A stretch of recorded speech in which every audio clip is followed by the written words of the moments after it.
guys, I was just working on a client project and I thought of this cool hover animation with an image over some services, and I thought it could be a good idea to make a quick tutorial about for you guys. So yeah, here we are.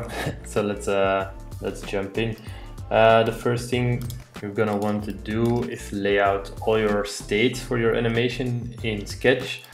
As you can see here, I have on left the normal state, on the right I have the hover state, and this is really important because this way the animation process is going to be really fast if you have everything you want to have in your animation already in Sketch. So it's just a matter of copy pasting it into Principle, and it's nice and fast. So the second thing we're going to do is go to Principle, and we're going to make a document that has the same size of your artboard in Sketch. Mine is 1500 pixels on 1100. So just going to replicate it here.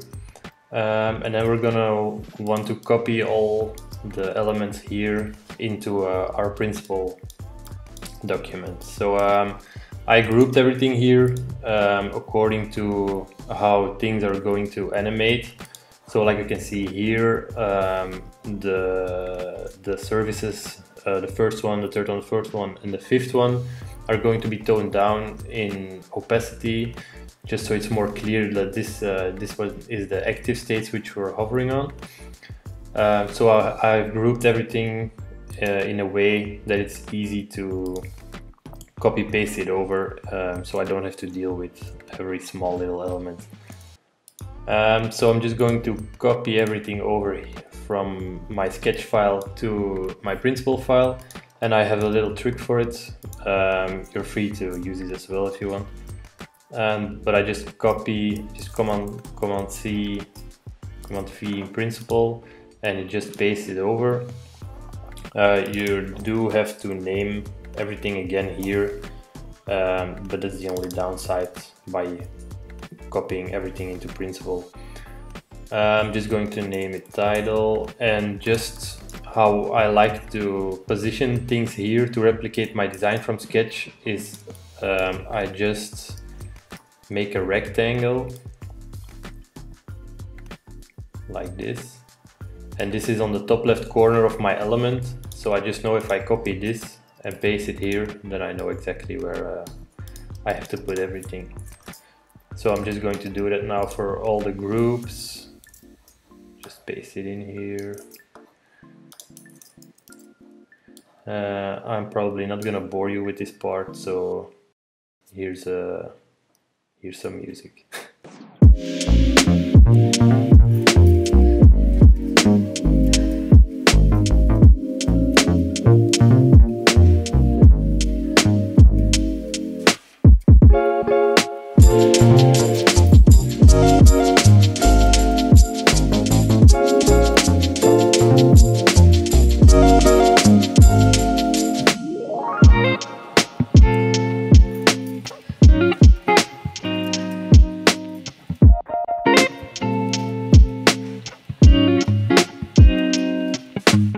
So with everything positioned in Principle now, it's a matter of just organizing everything in the layers palette, and the only thing that's important here is that the image and the second title here, which we're going to use for the hover effect, is on top. So this one, the interior design title, is on top of the image. This is the only thing that's important here.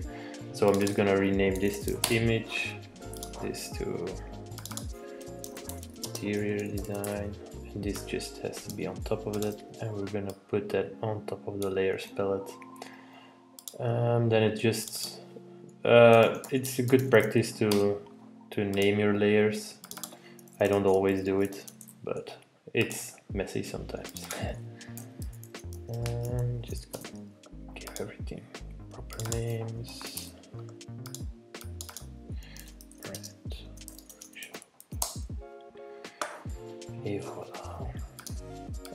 So now that everything is layered well and has all the right names,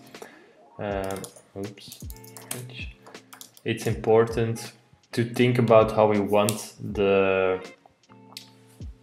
image to come in.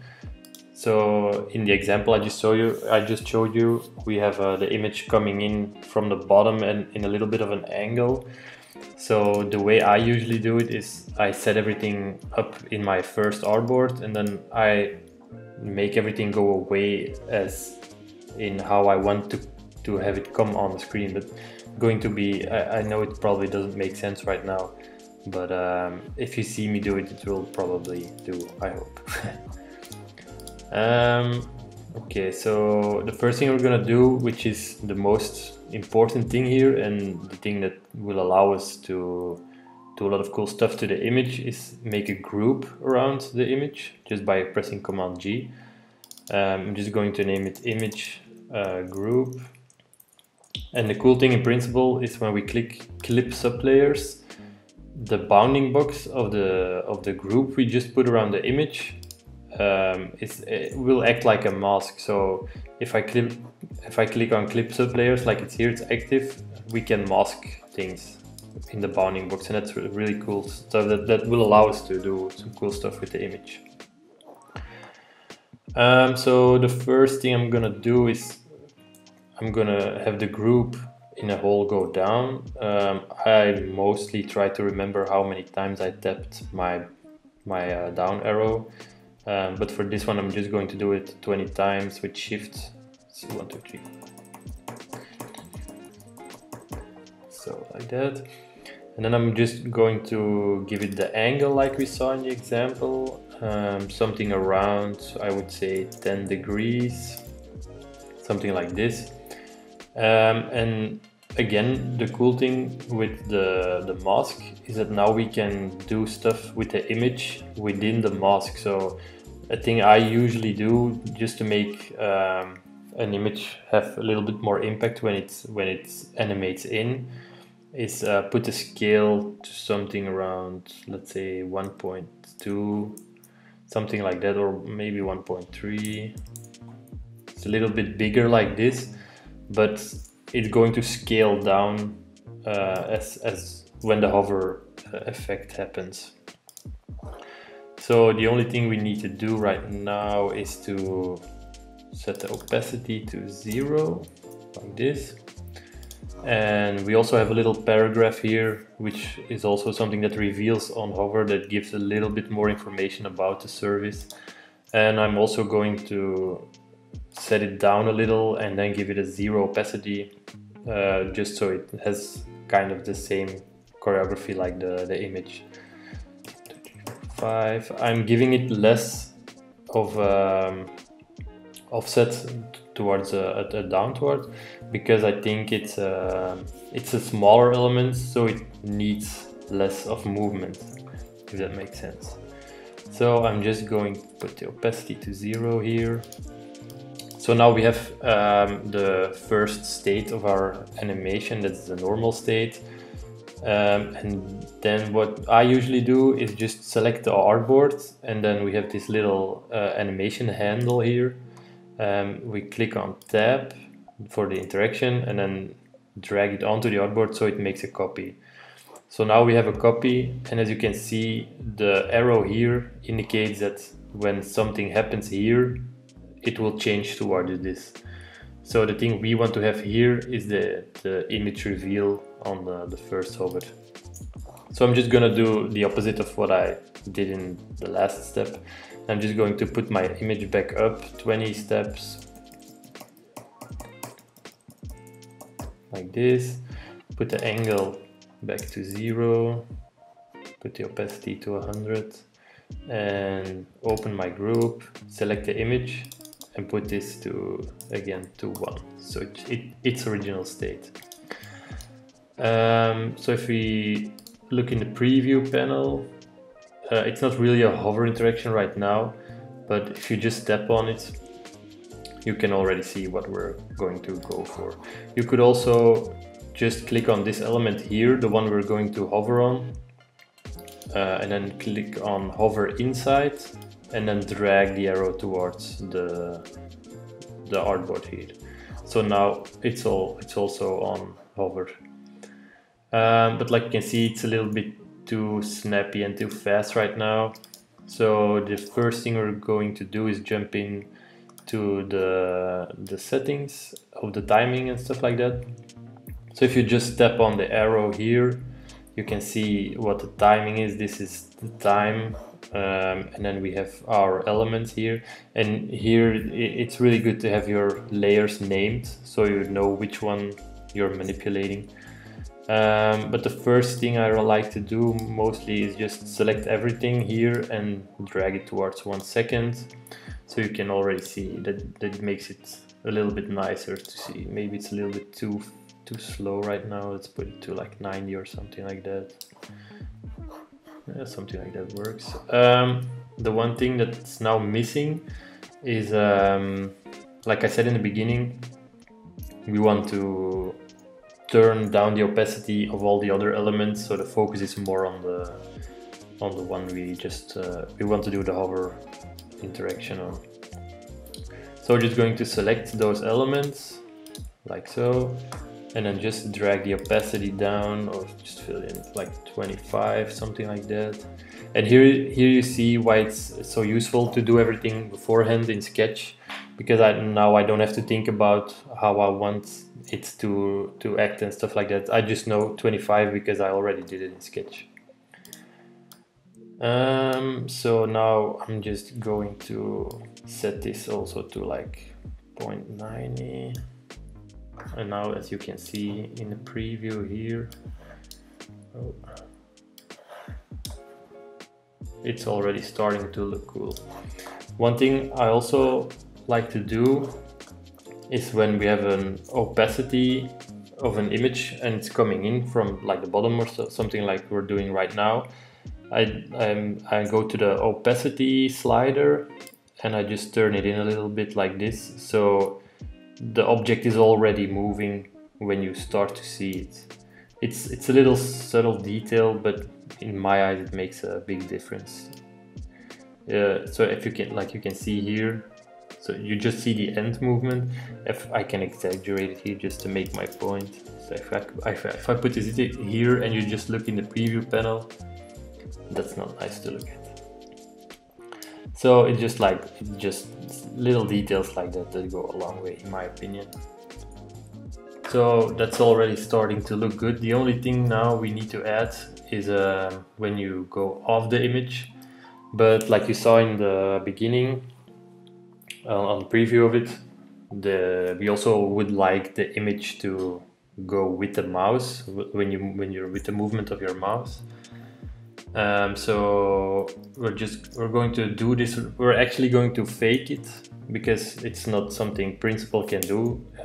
Like as far as I know, if you know how to do this properly, really following the mouse, please let me know. It would be super cool. But for now, we're just going to fake it. So that's actually really easy to do. I'm just gonna do it on clicks as I set the last interaction. So I'm just going to select the second artboard here, click the little interaction handle, click on tab, drag it onto the artboard so it makes a copy. Then we're just going to move it down a little bit and to the right, just like that. And if we just click on the arrow on top here, we see that the center X point has changed, so we need to drag this also to 0.90 like the center Y. And like you can see now, if we hover and we do a click, then we already see it moving towards the right and the bottom. I just saw I forgot my little paragraph here, but that's no problem. We just click on it here, make it go the 5 steps up again, 2, 3, 4, 5, and then put the opacity to 100 and just drag this also to 0.9.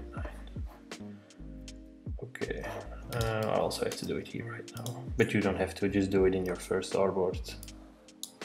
100, 2, 3, 4, 5, like this. So now just going to mess a bit with the timing. Like we see here, the paragraph, it's not set to 0.9, that's why it looked so fast and snappy. That's looking a lot better. So where were we? moving the image. Okay, so the image just moved a little bit to the right. Now I'm just gonna do the same thing again. Select the artboard, click on the animation handle, select the tab property, drag it onto here, it makes a copy, and then we'll move the image a little bit to the left at the top. Just so it's, and later we can, in the preview, while we record the animation, we can mimic that movement with the arrow. So always check if it's 0.90 here. All right. Oops. So the only thing we have to do now is see how the image is going to move out of the frame. So now we have this movement, it's looking good.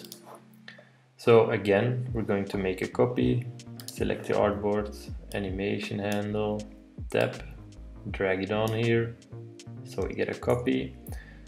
And then we're going to do the opposite of how it came in, just so it has a little bit of balance to it. So I'm just going to make it go 20 steps down again,